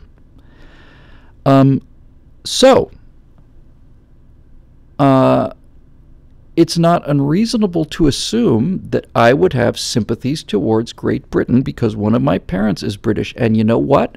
As it turns out, I have tremendous sympathy for Great Britain because one of my parents are British. And at the time of the Revolution, this would have been an enormous black spot on my record. And rightfully so. We were at war with Britain. We fought 2 wars with them. Excuse me, I dropped something here. So it's not unreasonable for the founders to say, well, gee, the guy who's going to command the American army against the British might be a good idea if maybe this guy doesn't have British sympathies. Maybe he should be somebody who's impartial towards them. Doesn't seem unreasonable to me. seems extremely reasonable to me. I'm disqualified to be president of the United States by the definition of natural-born citizen. However, whether you want to argue whether Obama was born in Hawaii or not, there is no question, none, zero, that standard has now disappeared. It's gone. So now I am qualified to be president of the United States. And the reason I'm qualified to be president of the United States is because we've had a two-term president of the United States who, no matter what discussion there may be about whether he was born in America or not, there is no discussion whatsoever about the fact that his father was a foreign national. And a lot of people are bringing up Ted Cruz. Yeah, it's true. Ted Cruz is disqualified by the standard definition of natural-born citizen. But my feeling on this is that if the Democrats have destroyed the standard with the election of Barack Obama and the American people have let it happen, then the standard is destroyed. I'm not going to reestablish a standard to keep our own people out of an office. Once that standard has been lowered, it's lowered. It's gone. It doesn't exist anymore. It's just gone. And we can talk about, well, gee, I don't know, but no, it's gone. So what are we going to do? It's gone, so it's gone. Ted Cruz, I think, was born in, I want to say he was born in Canada, actually, to American father and stuff. He's got a legal argument that he's eligible. I guarantee you that if it turns out that he's the nominee, the press will pile on him in a way it never did onto Barack Obama. But you know what? Let's put Ted Cruz aside. I want to talk about the question, which is why Obama couldn't come out and say radical Islam and so on. It's because he's on their side, okay? He grew up in Islamic schools. I grew up in British schools. He had a socialist Kenyan father and then an Indonesian Muslim stepfather. I had a British mother. All of Barack Obama woke up every morning through his childhood and heard the Muslim call to prayer. I woke up every morning throughout my childhood and say, "God save the Queen," and sang hymns like Jerusalem and the prayer for those in peril on the sea, and needless to say, it affected the way I look at things. So what's the problem here? Why would anybody have a problem with this? Of course he's on their side. That is a problem. That is a problem, because if you were to say, well, geez, Barack, the President of the United States has strong sympathies towards the British or the French or the Australians or the Canadians, I'd say, where's the problem? They're our allies. But when the President has strong sympathies to the people that are our enemies in a war that's been going on at least since 1979, you've got a problem. And they won't talk about it, but it's the truth, and we all know it. Let's see here. Yeah, we can keep going for a little while anyway. Max Wild says, do you think popular sci-fi shows like Star Trek and Star Wars have flooded the market to the point that they obfuscate, shall we say, more eclectic and nuanced science fiction from lesser-known sources? Great question. I guess that means it has Star Wars and Star Trek, the big two, you know. Have they saturated the fandom market so that things like Firefly don't get their share, or you know, Battlestar Galactica, or whatever the case may be? I don't think so, Max. You know, and number one, I don't think I don't think it's like a protein. You know, once it bonds to something, it locks out something else. Like those receptors are taken. You can be a Star Trek fan and be a Firefly fan and be a Battlestar Galactica fan, and I'm all three. I think really what you're dealing with here is the reason Star Wars and Star Trek, again, when you say flooded the market, we have to understand what the market is. I'm not accusing you of saying this, Max, but there are sometimes when people talk about market dominance, there's an assumption that there's some sort of evil coercive force at work behind the scenes, like the giant marketing machine or some kind of big money campaign or something. But look, the reason Star Wars and Star Trek have such giant market share is because they're enormously popular. People love them. Star Wars and Star Trek touch something in people that other science fiction products don't or haven't. Not to that degree. Now, I'm a Star Trek guy. I think Star Trek's far more cerebral and intelligent than Star Wars is. I mean, far more. And I'm a Star Trek guy because I've got a practical side. You know, in Star Trek, there would be discussions about warp drive and how a warp drive works and how a transporter works and how a phaser works and all this other stuff. In Star Wars, you just flip the lever on the Millennium Falcon, and next thing you know, you're halfway across the galaxy and nobody cares, because Star Wars really isn't science fiction, science fantasy. Boom! Seriously, when you engage the whatever in the Millennium Falcon, nobody talks about how that drive works. Nobody talks anything about how it operates. Han reaches out, flips a lever, the stars do their thing. Next thing you know, instantly you're on the other side of the galaxy. Okay, that's fine, but that's a different thing than, you know, antimatter warp core, and setting up nested bubbles of space-time and all this other stuff that you can make the case for Star Trek with. But the point I'm trying to make here, Max, is that nobody said, hey, you know what, you don't get to be this fan or that fan. The reason those two movies have done so well is because they've touched something primal in a way that other science fiction hasn't. And I think that the Star Trek franchise is as big as it did because it touched the best picture of us as humans, this kind of optimal humanity, the idea that we're going to go explore things, at least in the original series. We're going to go explore things because we can, and a positive view of humanity. I think it got to be an overly idealized view and a dangerously romanticized view over time. But in the first show, it was just regular people. And another thing in the first show was how many arguments there were on board the ship. How many times in the first show do you remember, the first series, where there was some new yellow shirt behind the console who's got a problem with Romulans, or this guy's got an attitude about this, or somebody's arguing about that, or prejudices and all this other stuff. I think that the people decide, and they make choices, and there is a very strong following for other shows, and I would say that Babylon 5 fans, hardcore B5 fans, are as hardcore as any other fans. There's just fewer of them, and there's less of a food source. So I think it's just the market. I think what's an interesting question is, what is it about Star Wars and Star Trek that touch such a large portion of people in such a deep way that they've become so dominant, in a way that, let's say, Battlestar Galactica or Deep Space Nine, or even though Deep Space Nine's in the Star Trek, Battlestar Galactica or Babylon 5 didn't, or Firefly. And I think it's got to do with the complexity of the universe. If Firefly had run 3 seasons instead of 1, they might have been able to sketch in enough of the universe so that it became a real place. Star Wars, over the first 3 movies, because as many people have said here, we're just going to assume that the follow-up 3 films, the prequels, were just a mass hallucination, didn't have the depth or nuance. Dave Wellman here is talking about shows like Farscape and Stargate. These are kind of minor shows in the science fiction pantheon, and I think the reason is twofold. I think, number one, the characters are not as good in Stargate or Farscape, and the universe is not as interesting or as developed. This is why I can't watch Game of Thrones, by the way. I started watching, I tried hard, I really did, and you know what knocked me out of Game of Thrones was the names and the art direction. The art direction was awful, and Lord of the Rings, on the other hand, say I've never been a fantasy guy, but I'm enormously deep into Lord of the Rings. I thought The Hobbit was basically a children's story. Lord of the Rings is astonishing, and the Silmarillion is even better. We might do a Silmarillion show about the backstory to Lord of the Rings, the kind of the creation myth of Tolkien, and I actually think the Silmarillion is far more interesting story than Lord of the Rings. It was really profoundly, really great story. But when you look at the volume of detail, you just look at each piece of information in that universe, at the bits, the total number of bits of information. J.R.R. Tolkien invented several languages. The elves had 2 languages just among the elves. They had Sindar and the High Elvish language, and all the words and all the names were consistent. When you would see the name of a hilltop or a river or whatever, it was consistent, and the races were consistent, and the history and the genealogy and the time scales and the connections and everything. It was so connected. Tolkien put so much information on the board in the Silmarillion and Lord of the Rings that you absolutely believed it was a real place. In some ways more real than the so-called real world.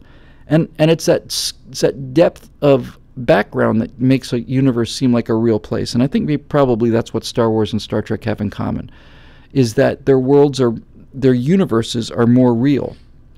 And one of the shows that I can't comment on Farscape or Stargate. I watched a lot of Babylon 5 back in the 90s, and I watched all of Battlestar Galactica a couple years ago. I just kind of binged watched it. I loved both of them. I got to like Babylon 5 better over time, and I liked Battlestar Galactica. But there's nothing like the richness of texture in Battlestar Galactica, because Battlestar Galactica, just as an example of minor science fiction, is a one-trick pony, right? I mean, it's really just a one-trick pony. We are running from these Terminators that are trying to kill us, and you've got a soap opera built around that. You had some good characters there. You know, I thought Adama was a great character, and you have conflict, and you have, you know, all the stuff that makes a story worth, you know, interesting. But the fact is, it's basically a one-trick pony. We are running from the Cylons, and next week we'll be running from the Cylons as well. And we're going to run from the Cylons the week after that. And then we're going to have a plan for destroying the Cylons for a 3-episode arc after that. And so on and so on and so on and so on and so on. But basically, it's us running from the Cylons. You know, lather, rinse, and repeat. When you get into... I'm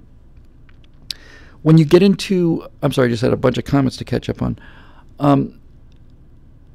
When you get into Star Trek, you've got a huge background of worlds and relationships, and you got the whole Starfleet, you got Romulans, you got Klingons, you got all this other stuff, nuanced stuff, and the Borg come in and all this other stuff they added later. In Star Wars, you have a religious aspect to it that doesn't exist in these other things. There's a religious aspect to Star Wars.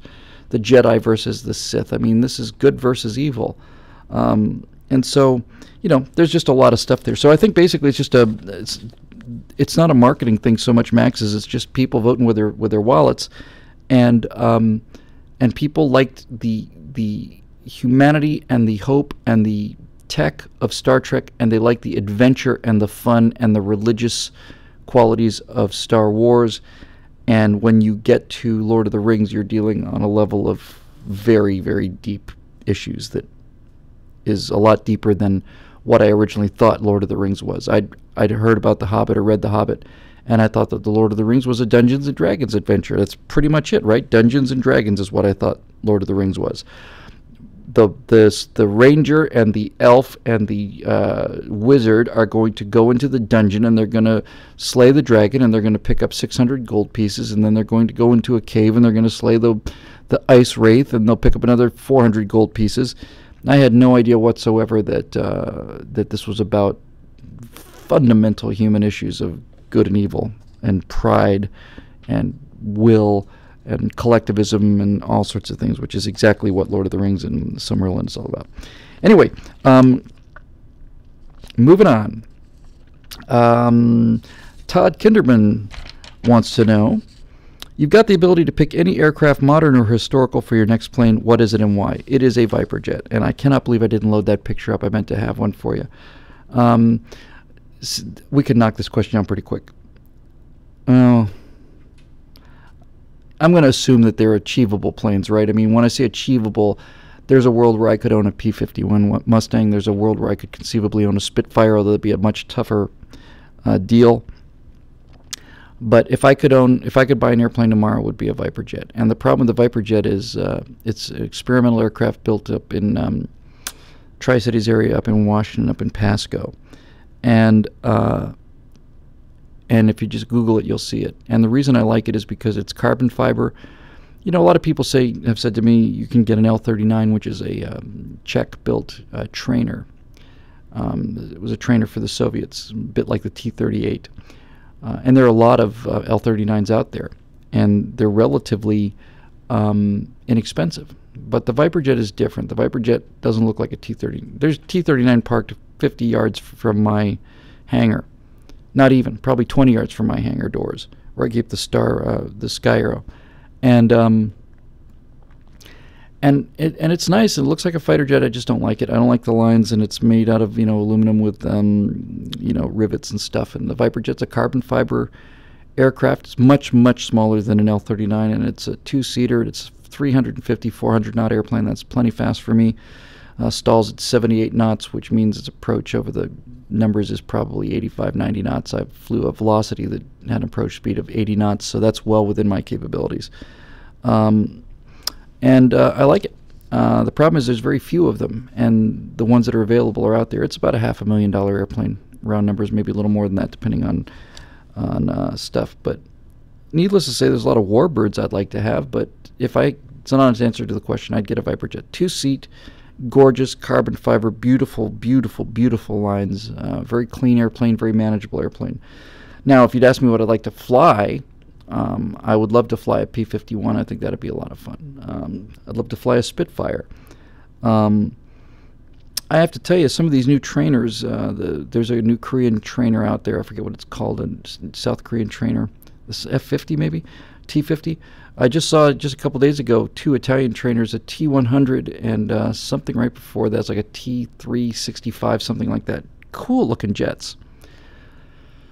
And to be perfectly honest with you, whenever I go to Tucson, and that's not too infrequently, they've got a lot of Arizona Air National Guard activity there, and they've got a lot of F-16s. They've got the new block F-16s, which are twin seat with all sorts of avionics down the spine, and it doesn't even look like an F-16 anymore. It's beefy looking, tough looking, but they really killed it, really messed it up.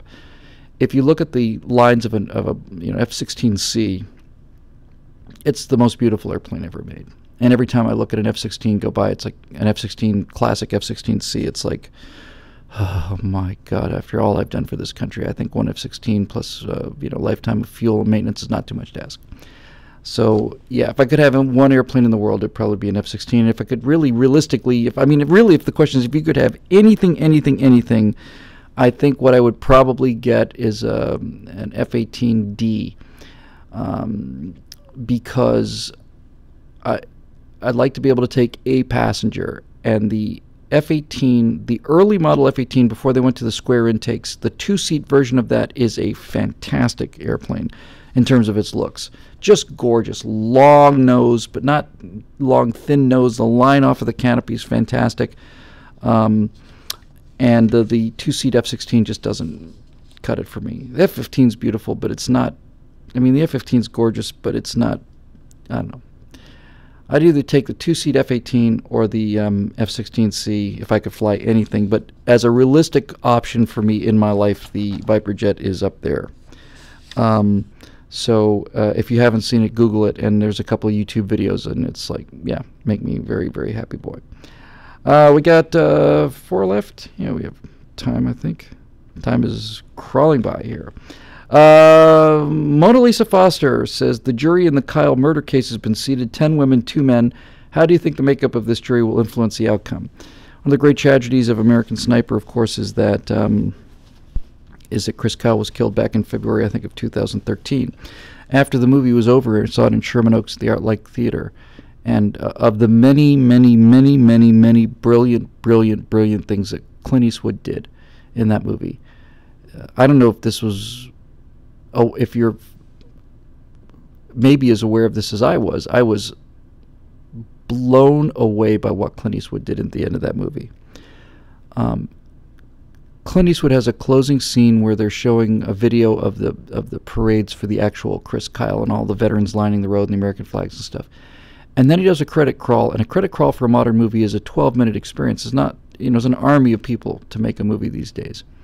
And Clint Eastwood was looking for music that would make that credit crawl somber and really hit people emotionally. And Clint Eastwood did one of the most brilliant and one of the most daring things I've ever seen, believe it or not, folks. Because Clint Eastwood did the credit crawl in silence. There's no music playing. None. And that credit crawl of silence is a master stroke of storytelling, because basically when I was in the theater and they went to the credit crawl and it was silence, you did not have permission to leave the theater. Really. Nobody got up. Who's going to get up in the middle of this silence? What he did by making that credit crawl silent is he made it a funeral. He made the movie, the ending of the movie, a funeral that you were attending. And you had to have the same level of silence and respect that a funeral entails. And I think that's an incredibly brilliant move. So I just had to get that said. But he was murdered in February of 2013, also almost 2 years ago now. However, the reason I got that up there is to say that at least in the theater I saw it in, I think it might have been unique to ArcLight. After the funeral credit crawl was over, there was a little featurette, and it was an interview from an ArcLight guy who seemed awfully metrosexual after watching that movie, with the screenwriter. And the screenwriter was a pretty tough guy looking kind of guy. I think he said he played football. It wasn't what you would, imagine as a Hollywood screenwriter. And this guy asked the screenwriter about working with Chris Kyle, and he said that basically the screenwriter had submitted the script to Kyle, and Kyle had said, it seems really good, and given him a joke, and Kyle had written back an LOL and was killed the next day. And that the original drafts of the script didn't have anything of his response with his wife, and that so much of the movie became him then talking to his wife to try to get to the heart of who Chris Kyle was. And that movie, if the movie had just been about Chris Kyle's experiences in Vietnam without his domestic life, that would have been so much worse. So much worse.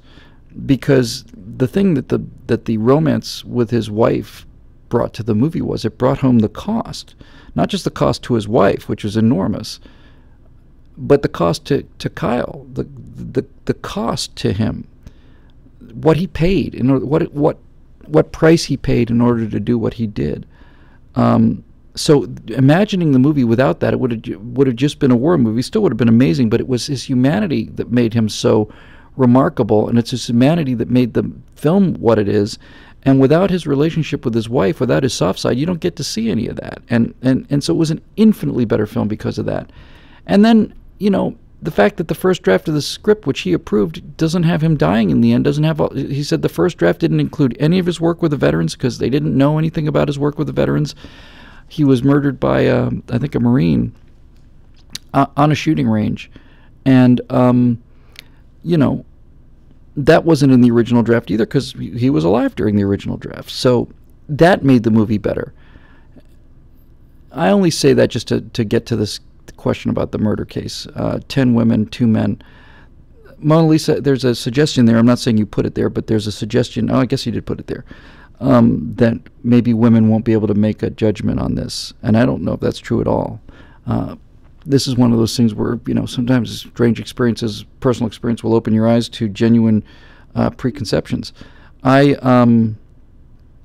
was a jury foreman about 2 years ago. It was a very minor thing. It was policemen rolled up on this scene. There were 8 or 9 males.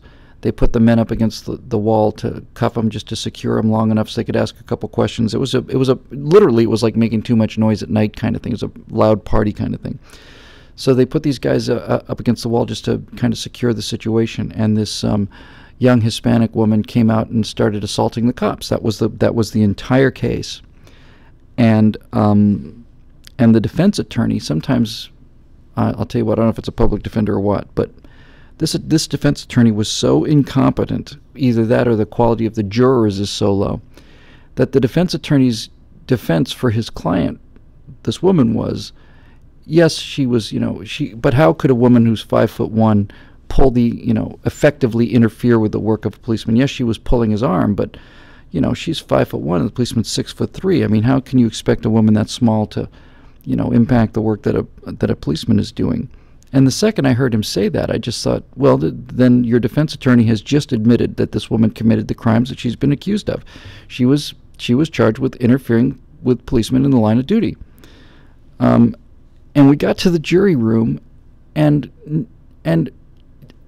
there was virtually no one wanted to convict. And it was like, what do you mean you're not wanting? What are you talking about? Oh, there's probably more. The police are lying. What makes you think they're lying? Well, the police always well, where's the evidence that there's lying? No one came and said that this didn't happen. They didn't provide any other testimony. We have to go with the testimony that's in the room here. Make a long story short, the only 2 people that were convinced that this woman had in fact committed this crime were me and a middle-aged black woman from South Central.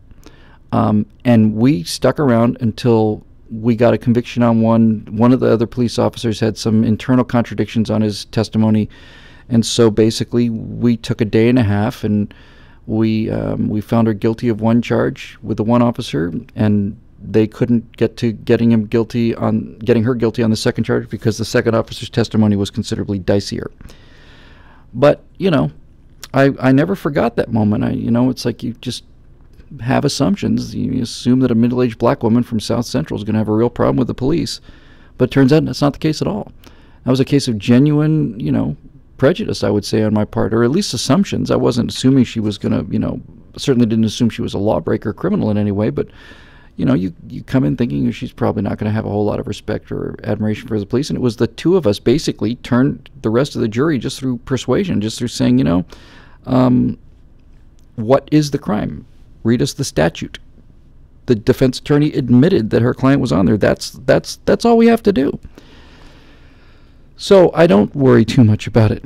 I think I don't think it's a question of male or female. I mean, it's a question of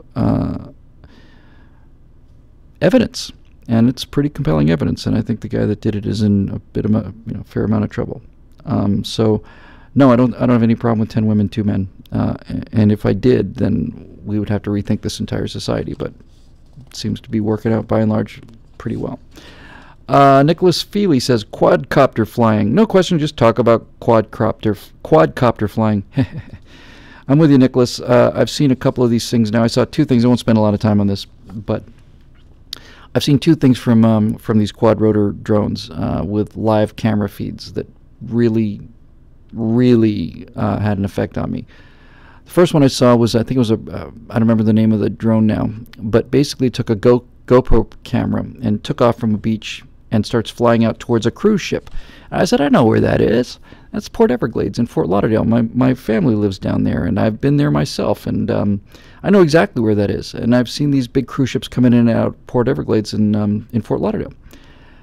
And basically, this little quad rotor takes off and then flies 1.5 miles out to sea. That was really amazing. It flew 1.5 miles out to sea, and he circled around the boat a couple times, dropped down to the decks, looked in closely, and then sent it back, and it found its way back on GPS, and it just came on down and landed right in front of him. And I thought, that is wicked cool.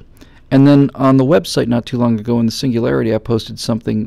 These 3 guys were doing quadcopter racing through a forest trail, and it looked exactly like the speeder fight in Return of the Jedi. Exactly like that. Just buzzing through these things.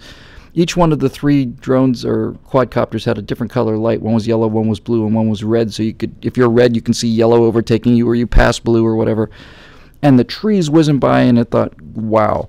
So I just want to say, Nicholas, that when I get some spare time, which I expect will be somewhere in my 70s or 80s, I'm going to crack out one of these things and spend a little money on it and have some fun. And furthermore, now that the GoPro cameras, the GoPro Hero 4s, not the 3s. The 3s were 1080 cameras. I think you might have pushed to 2K on some of those. But the Hero 4s are 4K, and 4K is 4,000 pixels. And 4,000 pixels is movie resolution. So I'm going to get one, and I'm going to put a 4K GoPro in there, and I'm going to use it for the aerials on Big Bat Problems. And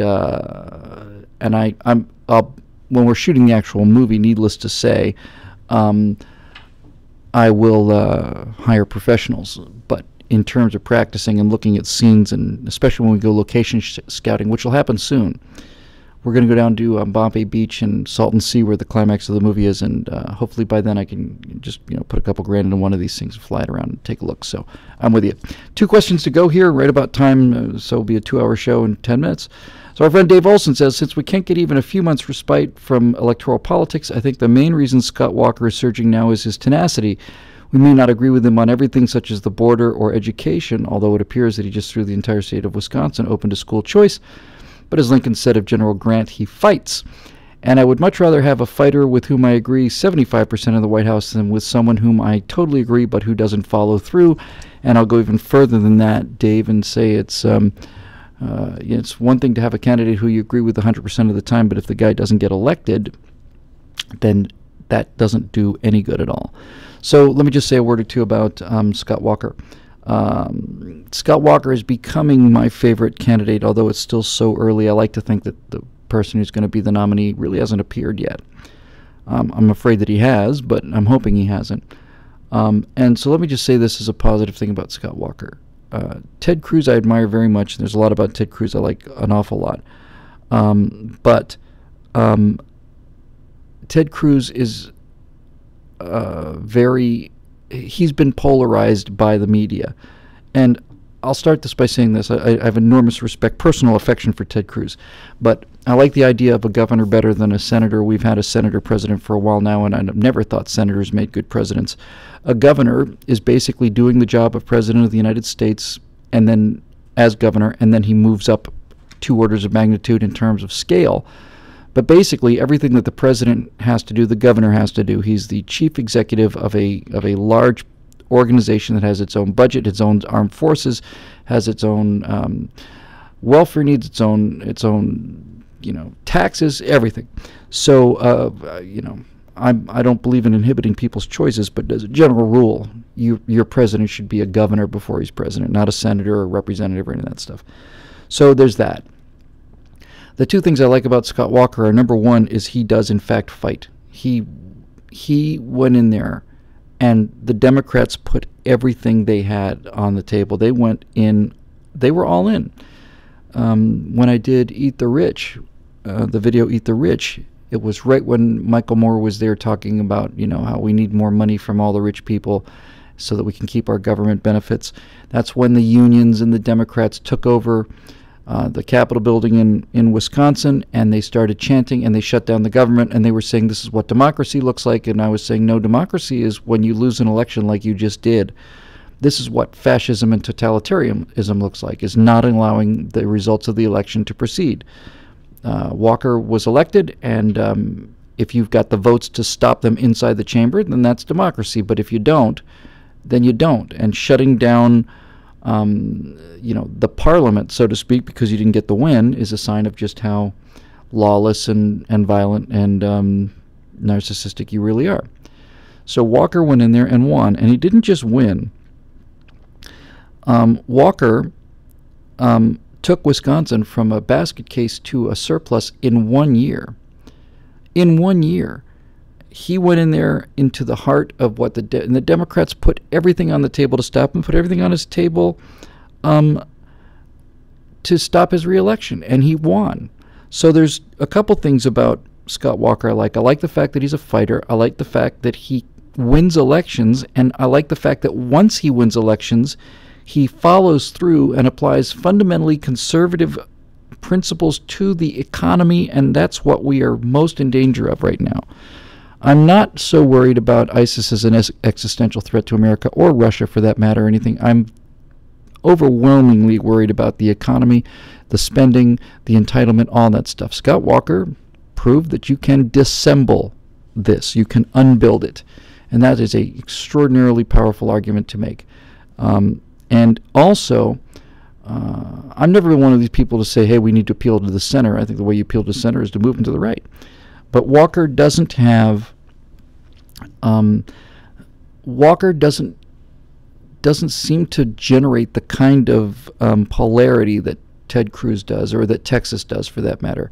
And frankly, folks, we got to face up to the fact that I don't know if the country's going to survive 2 more years of Barack Obama, let alone 4 years of either Hillary Clinton or Elizabeth Warren. So electability becomes a big issue whether you like it or not. And Scott Walker is able to win in Wisconsin because he can convince enough Democrats to vote for him. So if the guy is basically going to disassemble the welfare state, destroy public sector unions, has enough of a spine and a backbone to fight unions. When you're fighting the unions, you get actual genuine death threats, not joking around death threats. You get real deal death threats, and he got a lot of them. So he's got courage, not just moral courage, his actual physical courage. All of these things bode well for him, I think, as a commander-in-chief. But what he also has is he has the ability to convince Democrats, or enough Democrats, to vote for him. And I think that's a winning combination. Wisconsin's not huge in the struggle in terms of electoral votes, but you know what? If we lose Texas, if you're saying you need Ted Cruz to get Texas, if Texas is in play, it's game over. So Walker brings with him a kind of a moderation but it's, in a way, it's almost like the same sort of thing as Barack Obama. He looks moderate on the outside, but his effects have been extremely successful, very conservative. So there you go. And as Brandon Eiler points out, Scott Walker's an Eagle Scout. That doesn't surprise me looking at him. He looks like an Eagle Scout, and that also is a highly indicative quality about the kind of man he is. That he's an Eagle Scout says volumes, frankly. So I'm actually liking him quite a lot, and I think he's got a good chance. Now, there's one more thing I'll say about this, and we'll do the last question, and then we'll go home. I think, and I don't know if other people have said this, but frankly, whoever the nominee is, when the Republican National Convention is finished and you have the acceptance speech by the nominee and his running mate, I want to know why, if you want to win elections, why the Republicans can't come out of the convention, not just with the candidate and his running mate, why can't you come out with the entire administration? Wouldn't that help enormously? For example, if at the end of the convention process, because we know going into it, it's not like anything's going to be determined at the convention the way it used to be with the deals, you know. Why can't you come out of the convention with an appearance on the stage at the end of the convention with, off the top of my head now, okay, off the top of my head, Scott Walker as president. I think there are better candidates. I forget the name of the woman who's the governor of North Carolina. She's kind of cool too. But off the top of my head, let's just say Scott Walker as president and Marco Rubio as vice president. Let's just say. And then, so those two people come up there, and then the Republicans as a group, voiced by the nominee, right, by the guy who's actually running for president, and he says, I'd also like to introduce you to the rest of my administration. Attorney General Ted Cruz, Secretary of Defense Alan West, Secretary of the Interior Sarah Palin, or whatever, right? And you basically, Surgeon General Ben Carlson, and you're basically saying to the American people, here's what you're going to get. Haley, Nikki Haley. Nikki Haley would probably be a better vice presidential running mate because the Democrats are going to trot out this. They're going to trot out this war on women in a big way. So Scott Walker, Nikki Haley, two governors, and then you basically go down the list and you say, you know, in charge of Attorney General will be Ted Cruz, and Defense Secretary will be Alan West, and Secretary of State will be I don't know. Oh, what's his name? The mustache. Bolton, right? Boom. And then the American people see what they're getting. And furthermore, you start bringing in people who can bring their states with them, right? They bring their states with them. I think it's a grand idea. I really do. I think it's a terrific idea. So that's what I would do. I would have the whole cast of characters come out there and have a big old celebration, and I'd say to the American people, this is what you get. And then that way, if it turns out that you're thinking that Scott Walker's maybe a little soft, you get Ted Cruz for Attorney General. Ted Cruz respects the Constitution. Ted Cruz is fights for individuality and for rights. And the one thing Ted Cruz talks about is the lawlessness of the Obama administration. He would get in there and he would start investigating some of these catastrophes and start unbuilding all of these assaults on our individual freedoms. I think it'd be great. South Carolina for Nikki Haley. Yeah. Boom. Bolton, do all of it. Wow. It'd be like, if you thought Walker was a little soft, but you realize, hey man, if I vote for Walker, I'm getting Ted Cruz for Attorney General, I'm getting John Bolton for Secretary of State, and I'm getting Alan West for Secretary of Defense. Sign me up. You know, that's how I would do it. I'd put a dream team together. That's the term, exactly, Arctur. And I just put in everybody who had it, and I'd get everybody together on this, and get them on there, and Gowdy and everybody we like, and give them something to do, so that you could get out there and say, yeah, maybe I'm a little soft on this because, you know, we didn't win the last two elections because we didn't like the nominee. And so it's like, okay, well, you're getting Alan West as well, or you're getting Sarah Palin or whoever. So off you go. Yeah, I'm feeling a little that Mow the Grass just said great lineup except for Palin. I think her shelf life is probably a little expired, but somebody like that, right? There you go. So Joshua Tiemans with the last question of the night, which I like a lot for its sort of personal and philosophical aspects. And Joshua Tiemans wants to know, what is the antidote to narcissism? And I actually had an instant reaction to that, and I'll tell you what I think it is, and it is humility. And you can tell an awful lot about a person by their level of humility, and usually the way to tell about a person's humility level is through whether or not they're willing to laugh at themselves. Not denigrate themselves, not self-deprecating humor in limited doses is charming. People who put themselves down all the time have serious confidence and self-esteem issue problems, and that's not what I'm talking about at all. But the ability to laugh at yourself is really important as an indicator for mental health. Narcissists can't do it. Arrogant people can't. Narcissism and arrogance very related. Can't laugh at themselves. They can't. They're psychologically incapable of doing it. So humility is the antidote for narcissism. And when I was in my mid-20s, early to mid-20s, I was extremely arrogant, really angry, arrogant, militant about things, and went everywhere around, with a big neon sign around my neck that said I was a film director because that had some value, obviously. And it's a sign of lack of self-esteem and self-respect. It's really just a sign of somebody who's really not very happy with himself. And I had a lot of humility beaten into me by life through the course of my 20s, 30s, and 40s. It was only as I started writing Eject, Eject, Eject that I started to come out of this. And realize from the comments of people like you that I had to be a better person than I was. I had to step up into this role that I had somehow found myself in. Step up to the level of the comments and the feedback and the things that were coming from people like you. So, yeah.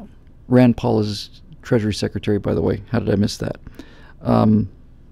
Despite what David Wellman says, I think it'd be awesome. Somebody to investigate the Fed. But look, back to humility and narcissism. So, why is narcissism is dangerous? Because it's a narcissistic president has perception problems. They're not able to process information effectively or reasonably. When everything is about you, then you are extremely susceptible to being told what you want to hear. When everything's about you, and God knows we're seeing this with this guy, you will be surrounded by yes men, and yes men will give you information that will make you happy, which is good news about you, and you end up in a little cavern of a little bubble of information, and you can no longer make decisions because you don't have any information that's reliable because of your narcissistic tendencies and your desire to be loved all the time and to hear great things about yourself. You don't see the whole picture. You can't. You're not psychologically capable of it. So, little self-deprecating humor every now and then in the face of confidence is an indication that you've got somebody who's got a sense of humor. And I was looking for the quote, and before I even got to it, Arcturn was talking about, I guess Dave Big Booty wanted to know what Reagan's quote was. The classic example of this kind of thing is Ronald Reagan's self-deprecating humor when he was being accused of being too old. In the first debate against Mondale in the second election, in his re-election in '84, he was very bad. He was tired, and he was bumbling, and he looked old and confused, and people were saying the man's too old to run for re-election. And so Ronald Reagan went straight to it. And he said in the second debate, talking to Walter Mondale, he said, I will not, we got the direct quote here from a couple people, Ronald Reagan said, I will not, for purposes of this campaign, exploit the youth and inexperience of my opponent, meaning Walter Mondale, who by then was in his 60s probably. And it was over. The issue of age was over because Reagan made a joke about his own age. And that was the power of self-deprecating humor and the confidence that comes from being genuinely humble about things. It's impossible to imagine Barack Obama joking seriously about himself. Every now and then you'll see a kind of a forced smile. But even then, the humor he uses about himself is more of like a, well, Michelle won't let me do this or Michelle won't let me do that, which is revealing in its own way, frankly. But it's not self-deprecating. He can't joke with himself. A great example also of this kind of thing, Churchill had it in abundance, I expect history to be kind to me because I intend to write it myself, and, and things like that. Churchill joked about himself quite a lot, but one of the classic examples was Kennedy, who there's some serious evidence that there was voter fraud in Chicago that won him the election. And Kennedy apparently, I forget the exact line here, but was questioned about this not long after the election, and he said that he, was basically accused of his father buying him votes. And I think it was Kennedy who said, yeah, I had a talk with about this, and got in an argument with my father. He said, listen, son, I'll be damned if I'm going to pay for a landslide. And that kind of thing is the ability to go at your own weakness and joke about it. Just to say it, I unlike Bill Maher and other people that need to be hustled into and out of events, and the great man is finished now. I mean it. I will be the last person out of the room, unless I have a flight to catch. I'll be the last person there. If you want a picture taken, you want to talk, you want to just chat, you're the people that pay my salary. I'm only here because of you. It's not an obligation. It's an opportunity, and it's an honor, and it's a privilege. But so, I'll be signing autographs. I'll be autographing DVDs, and that's an uncomfortable thing to do, believe it or not, if you're a person with some actual humility beaten into you. I'm still uncomfortable when somebody says, would you sign a book? I'm not uncomfortable. That's not exactly the word. Uncomfortable it seems to indicate it's unpleasant. It's not that. It's just that I don't want to be comfortable. I don't want to be like, oh, well, of course you want me to sign an autograph. So when I sign something for somebody, like a picture or a DVD or something, I'll say, I'll hand it back to him and I'll say, I just want to warn you, or maybe before I sign, I said, I'm the only guy who, when he signs when he autographs a DVD, it actually lowers its value on eBay.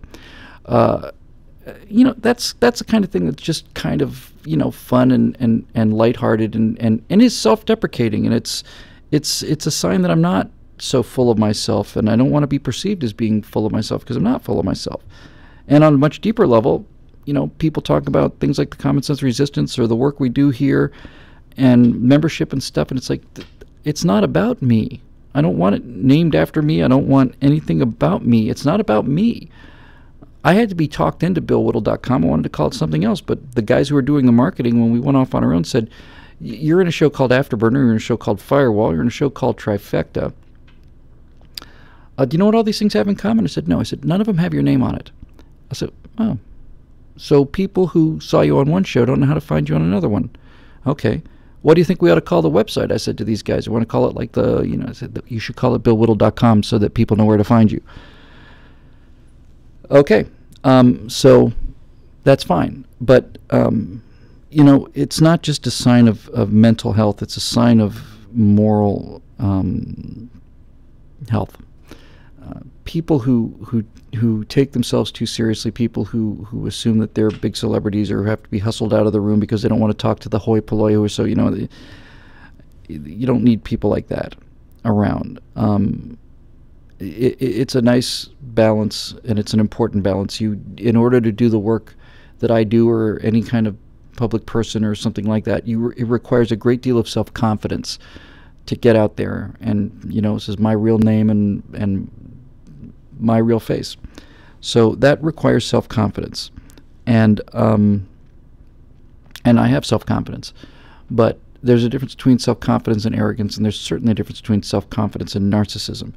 And the difference is that a self-confident person can not only laugh at themselves and joke about their own weaknesses and talk about their own weaknesses, but a healthy person understands that by talking about their own weaknesses and inabilities and insecurities, they are in fact not only exhibiting strength, but gaining strength. There's a great deal of freedom that comes with being honest with people and admitting, look, here are my biggest faults. These are my great weaknesses.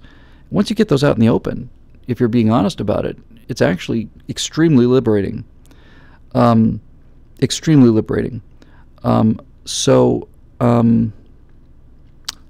There it is. Reagan could joke about himself. Bush joked about himself a lot.